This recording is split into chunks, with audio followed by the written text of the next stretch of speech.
America के California राज्य में लॉस एंजल्स में जो ये भयानक आग है जो 40,000 एकड़ से अधिक क्षेत्र में फैल गई है। 10 एकड़ से ये आग सिर्फ शुरू हुई थी। 2 लाख से अधिक लोगों को जो है उनका आवास खाली कराया गया। आवास क्या मतलब कि जो है हजारों मकान जो हैं इस अग्नि के भेंट चढ़ चुके हैं, जल चुके हैं। दर्जनों मौतें हो गई है। अर्थव्यवस्था को $150 बिलियन से अधिक का नुकसान हो चुका है, जो भारतीय रुपया में जो है 12 लाख करोड़ से अधिक होता है। भारत के कई बड़े राज्यों के यदि हम उत्तर प्रदेश का बजट देखें तो पूरे साल का बजट जो है के बराबर की राशि जो है इस आग के कारण स्वाहा हो चुका है। तो सवाल है कि अमेरिका में ये आग इस समय क्यों लगी। अब कहा जा रहा है कि आग लगने का कारण जो है तेज हवाएं और सूखे मौसम को बताया जा रहा है कि वहाँ एक सेंटा एना विंड्स है जो इस शुष्क मौसम में चलती हैं, जो ज़मीन से समुद्र की तरफ बहती है और उसकी स्पीड जो है 100 किलोमीटर प्रति घंटे से ज़्यादा की स्पीड है। और जब 100 किलोमीटर से अधिक की स्पीड से यदि कोई गर्म हवा चलेगी तो वो निश्चित रूप से जो है ऐसी अग्निकांड में उसको बुझाने के प्रयास में पलीता ही लगाएगा। और आसान नहीं रहा क्या आसान नहीं है, अभी तक उस आग पे काबू नहीं पाया गया है और इन गर्म हवाओं ने आग को और ज़्यादा भड़का दिया। ये जो सेंटा एना विंड्स है ना, ये अमेरिका में ये हवाएं साल में कई बार बहती हैं और जब भी ये हवाएं बहती हैं तो जंगल की आग के साथ यदि ये मिल जाएं तो भारी तबाही होती है।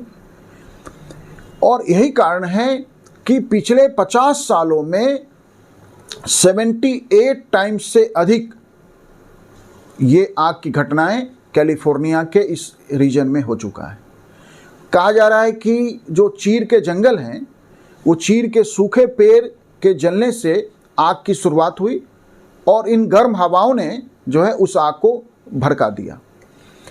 शुष्क मौसम है, इलाके में सूखे की हालात है, नमी की कमी है, मतलब कि नमी की कमी के कारण जो है इस आग को जो है ज़बरदस्त तरीके से फैलने का अवसर मिल गया। और कहा जाता है कि बारिश आने तक ये सिलसिला जारी रहता है और गर्मी के मौसम में वहाँ ये अक्सर इस तरह की घटनाएं होती हैं। ऐसे में लॉस एंजल्स शहर की जो जलापूर्ति व्यवस्था है, कहा जा रहा है कि वो 100 वर्ष से अधिक पुरानी, 100 साल से ज़्यादा पुरानी है, जो जगह जगह टूट गई है। आग बुझाने के लिए पानी की किल्लत हो गई है। तो ये सारे सवाल कि जिस लॉस एंजल्स के रीजन ने 1933 में एक भयानक आग का सामना किया, जिस आग में 83,000 एकड़ में वो आग फैल गया था, 3 लाख से अधिक लोगों को जो है घर खाली कराया गया था। फिर जो है अमेरिका ने इस दिशा में बेहतर प्रयास क्यों नहीं किया, यह क्यों नहीं इस तरह की प्लानिंग की गई कि यदि फिर से कोई ऐसी आपदा, ऐसी आग की विभीषिका सामने आती है तो हम उसे जो है फैलने से पहले रोक सकें। सिर्फ ये कह देना कि जलवायु परिवर्तन के कारण, कहा जा रहा है कि बारिश न होना इसके बड़े कारण हैं कि जुलाई 2024 के बाद की अवधि में पिछले 100 साल में ये दूसरी सबसे कम बारिश हुई है। तो बारिश नहीं होने से तापमान बढ़ गई, जंगल की वनस्पतियां जो सूख रही थी वो आग के लिए अधिक संवेदनशील हो गया। तो अब जलवायु परिवर्तन तो सारी दुनिया के सामने है। सारी दुनिया में जो है सऊदी अरब में बर्फबारी हो रही है, कहीं हम देख रहे हैं कि बारिश की निरंतरता जो है वो इस तरह से हो गई है कि कुछ घंटों में इतनी अधिक बारिश हो जाती है कि शहरें जो है लगता है कि जैसे जलाशयों में बदल गई हो। तो जलवायु परिवर्तन के कारण जो है कहीं सूखे की मार है, कहीं बर्फबारी हो रही है, कहीं जो है इतनी अधिक बारिश हो जाती है, क्लाउड ब्लस्ट हो जाता है, बहुत सारी चीज़ें हो रही है। अब ये जलवायु परिवर्तन तो दुनिया के सामने पिछले जो है कई दशकों से ये एक हकीकत है, एक सच्चाई है व्यवस्था की, दुनिया की। तो ऐसे में जो है ये जो चीड़ के जंगल हैं वो ऐसे ही जब वो उसकी पत्तियां सूख जाती है तो आग के लिए बहुत संवेदनशील हो जाती है।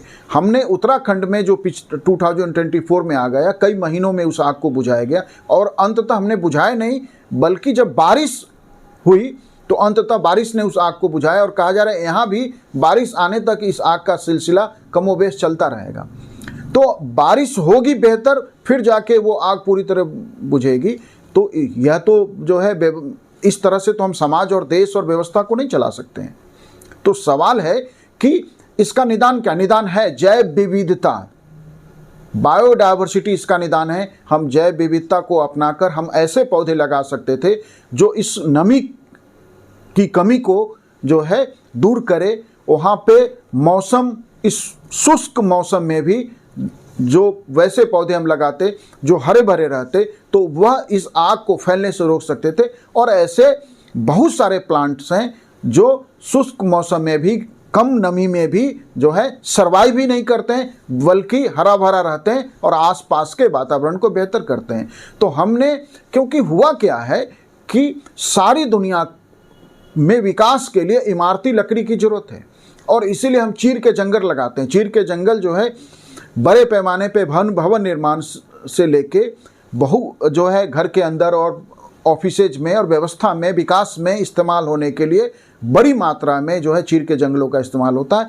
अब यदि आपको अर्थव्यवस्था को चलाने के लिए जंगल बनाने हैं तो अंततः जो है मानवता को उसकी कीमत चुकानी पड़ेगी।